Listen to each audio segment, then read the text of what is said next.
So, can everybody hear me all right? Okay, good. Well, thank you all for coming, and as Father Kelly said, today the event will take place, as it were, in two stages. So the first stage, we'll be singing hymns of Charles Wesley, and then in the second part, we'll have the sort of the People's Choice hymns. And so what I did with that is I got several lists from parishioners, and so I picked one from each list. So everybody's represented. All of the hymns, with the exception of one hymn, are in your hymn books. So that are in the pew. So we're going to use the hymn books, except for that one hymn which is duplicated in here. If you look on page 6 of your booklet, you'll see the Wesley family tree. So you see, at least, actually the Wesley family dates back from many centuries before this, but these are the sort of ones that we actually deal with. And the ones in particular that we are going to be concerned with are the ones in the second row. That's Charles Wesley, a little bit with John Wesley, and then the last one is Samuel Sebastian Wesley, the grandson of Charles. Why? Why did I decide to do Wesley hymns? Well, because they sort of changed hymnody forever, really. The first truly modern English hymnal was published by John Wesley in 1737. Up until then, the emphasis in congregational singing had been the singing of metrical psalms, not so much hymns. Benjamin Keach and Isaac Watts had introduced the notion of congregational hymn singing for the Baptists, and then Watts sought to improve the literary quality of the stuff they were singing by writing hymns. He complained about some of the awful doggerel, that they called it, that was in the published books. Such things as, I love this quote, ye monsters of the bubbling deep, your master's praises spout. Up from the sands, ye codlings peep, and wag your tails about. So that was the kind of stuff that they were singing, and people like Watts thought, oh, this is terrible. And certainly, so did John Wesley shortly afterwards, thought we need better stuff to sing in the worship of God. So, but Wesley produced really the first modern hymn book that had translations of psalms, or transliterations of psalms, of translations of German hymns, of translations of Latin hymns, as well as newly composed hymns. So at the beginning then of the 18th century, there was this great evangelical revival in which hymn singing became really very important. So, where was this first publication, you imagine? Here in America. John Wesley had traveled to America, to Georgia, and it was while he was on the boat that he met a bunch of Moravians, who of course had a great hymn singing tradition. And while he was on the boat, he was determined to start to learn German so that he could read and understand the hymns that the Moravians were singing. And then when he arrived, he started translating German hymns into English and incorporated them then in the first book that he published on these soils, as it were. So, he established, and he was very demanding, these high standards. And so things, and his brother, younger brother, Charles, also came to America. They didn't last very long. They tried, they were not well received. Let's just leave it at that. And then went back to Britain and were then caught up in evangelical revival. So do we know, who knows where they studied, what university they studied at? Anybody? They were at Oxford University. And while they were at Oxford, they thought that things had sort of gone to pieces in the church and that life needed to be more disciplined, the spiritual life needed to be more disciplined. So they formed a group called the Holy Club at Oxford, which had a very systematic approach to the acknowledgement of Holy Communion, of Bible study, and hymn singing. It was very methodical. So guess what they were called? The Methodists. But they were ordained Anglican priests right to the end. And they never supported the separation, actually. They were opposed to the separatist movement within the Methodists to move away from Anglicanism. So they were Anglican priests and lived and died as Anglican priests. The further that they got going there was very inspiring to lots of people. In fact, it even inspired George Frederick Handel to compose hymn tunes. It was the Wesleys who inspired Rejoice the Lord is King, for instance, which was composed by Handel. So, of course, the great poet, John was the great organizer and a great preacher. You know, they used to have these sort of evangelical meetings outdoors where thousands of people would come to hear the word preached by John, who must have been fantastic. And he believed that the church was not doing enough for the poor and the disenfranchised, and he wanted to bring them hope and inspiration in their terrible conditions. So there are descriptions of thousands, literally thousands of people gathering, many of whom would come up from the coal mines, whose faces were black with coal dust. And by the time we had finished preaching them the message of salvation and hope, their faces were streamed with white from the tears. And I'll tell you a true and funny story. One of the terrible things of those times was gin, and the drinking of gin, which was a great escape for people. It was very cheap. London gin was very cheap.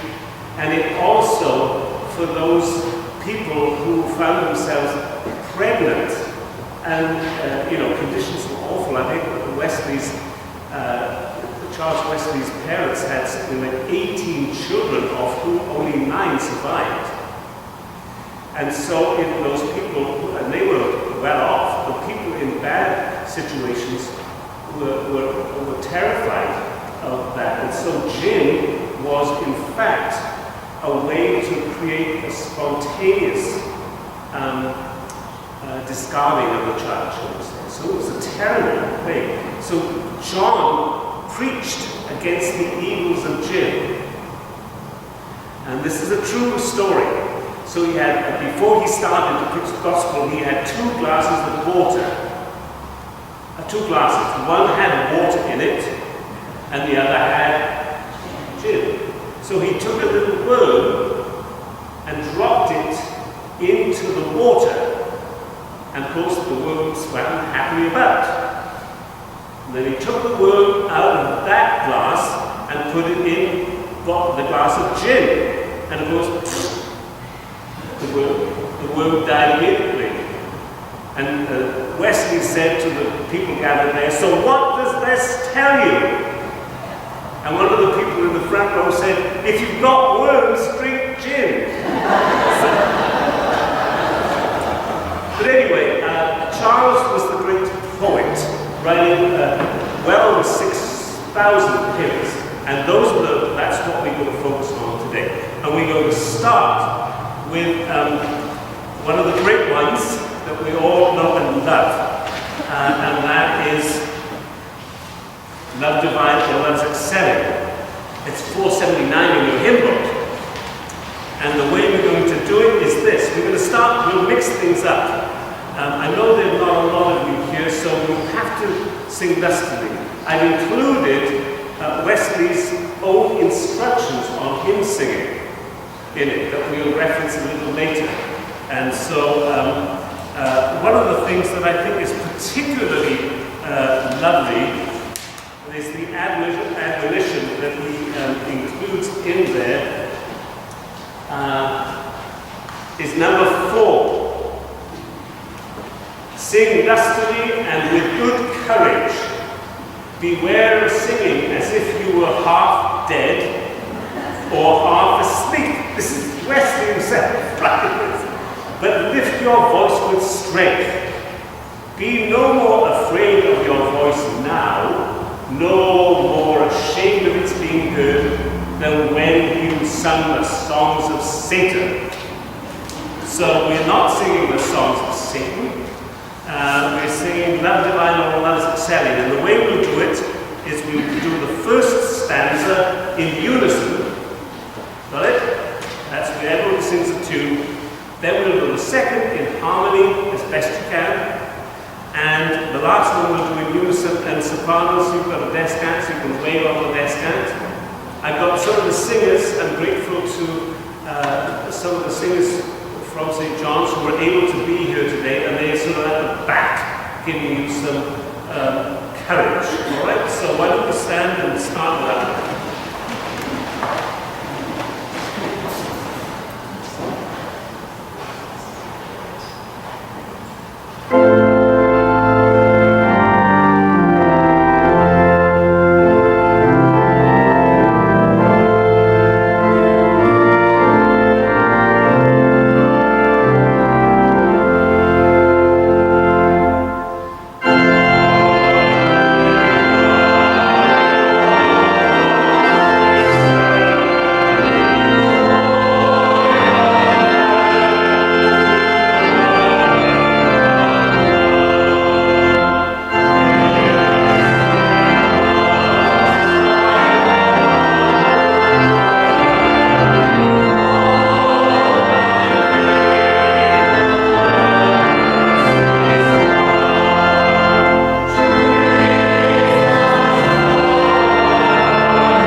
tune is one of my favourite tunes. It's a Welsh tune, pronounced Have Rudol.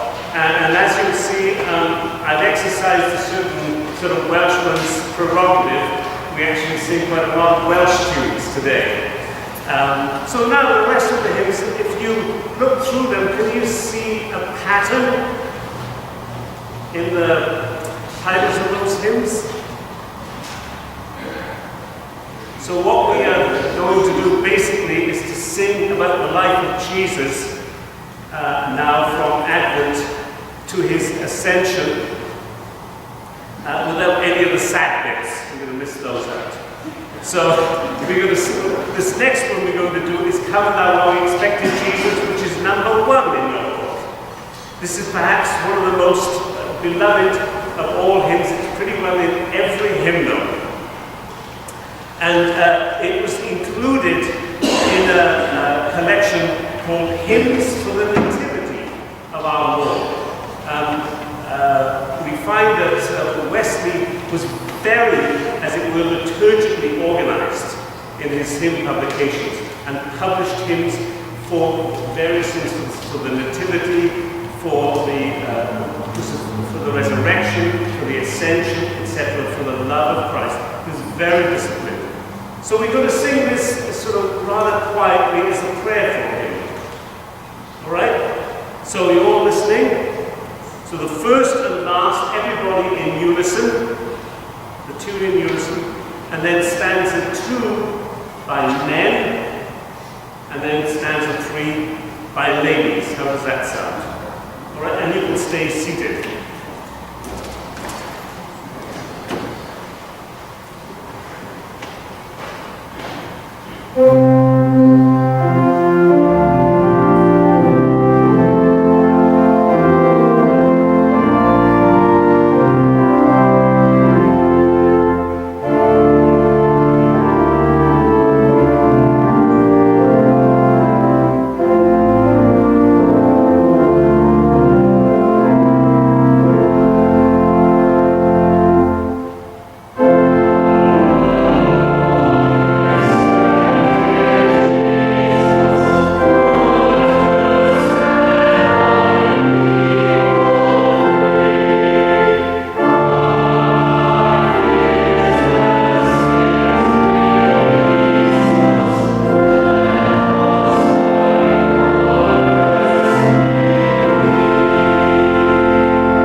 Christmas, right? So this is from a collection from the 1730s, and it's interesting, a lot of these texts have been changed over time.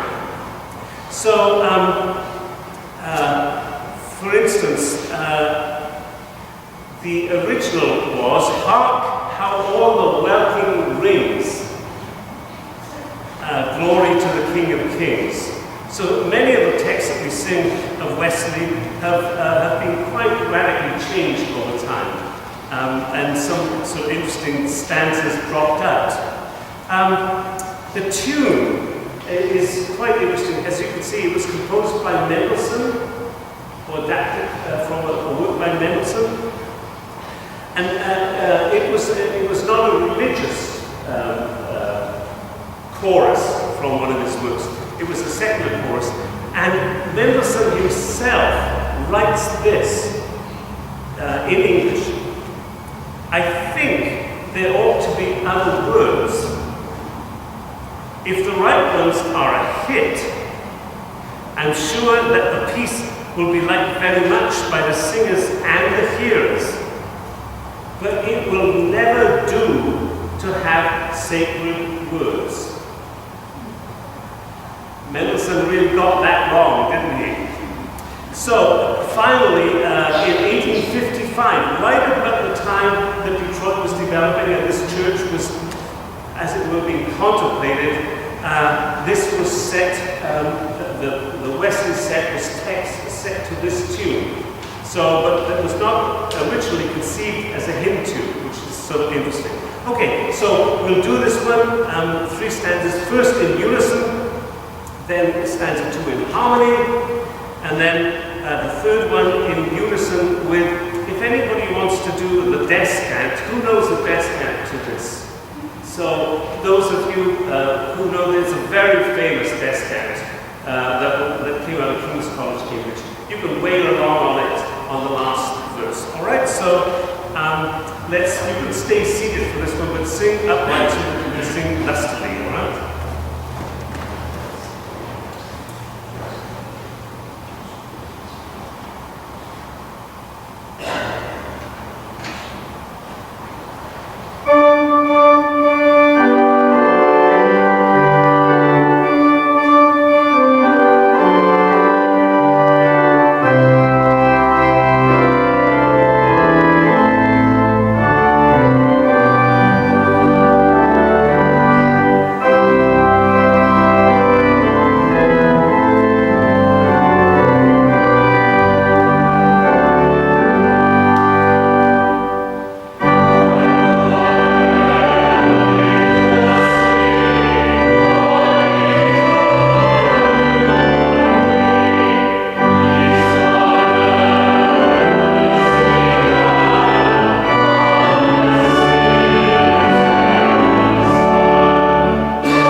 Number 85, Jesus Christ is risen today. So this is an example of so old and new put together. So this hymn is not entirely by Wesley. It's originated as a 5-stanza medieval carol, and that was probably from Bohemia, that was translated into English and adapted. So it first appeared sort of at the beginning of the 18th century, and has undergone tons and tons of changes. So, for instance, originally when it was published, the second stanza of it read this: "Haste ye females from your fright, take to Galilee your flight. To his sad disciples' day, Jesus Christ is risen today." So you can see how these things have evolved over time into what we assume now is what was originally sung, and it was often not the case. So also it's interesting. So this is one of these fusions of ancient and new that came out of that interest in ancient hymnody. So what Wesley did was add to the end of the hymn a doxology. So a doxology is a short hymn to God, praise of God. So Wesley's contribution to this is actually just the last stanza. And in fact, it was originally in one of his publications of hymns of praise to God, and it was just called a hymn of praise to God. So it was a 1-stanza hymn originally, which he appended to this, and then the Alleluias were added.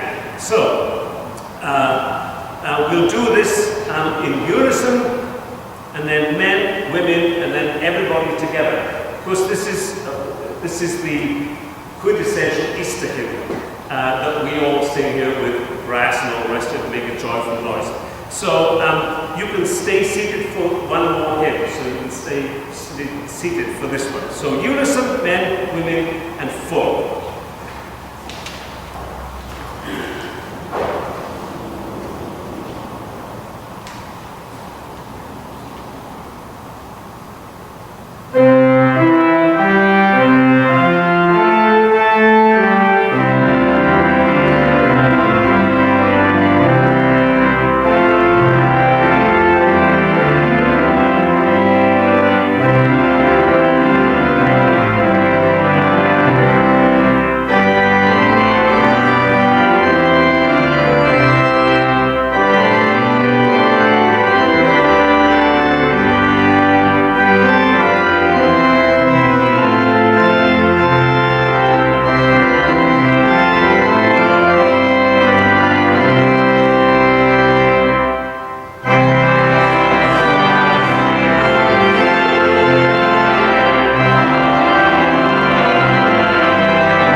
they would have these evangelical readings at which they would sing, right? So how did they do that? These people coming out from the workhouses, coming out from the coal mines, straight from work, and they sing hymns. How did they do it? What's that? In a pub! It's that this. Well, there was a practice. The way we sing hymns today is not how they were done originally. To start with, these would have been sung completely without accompaniments. Got it? They're out there. They would have been sung without accompaniments. But how did the people get to be able to sing the hymns? Well, there was a practice that endured right into the 19th century called lining out.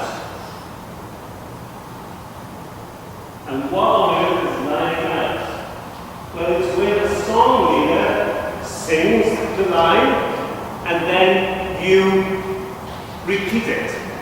So we're going to, this next hymn, don't look, because you wouldn't have had a book at which to look. So we're going to try it in the same way that Wesley would have done this, right?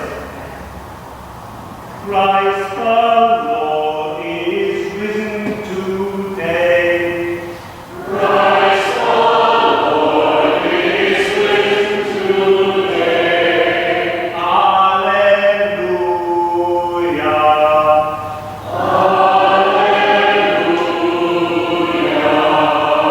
Sons of men and angels sing. Sons of men and angels sing. Alleluia. Alleluia.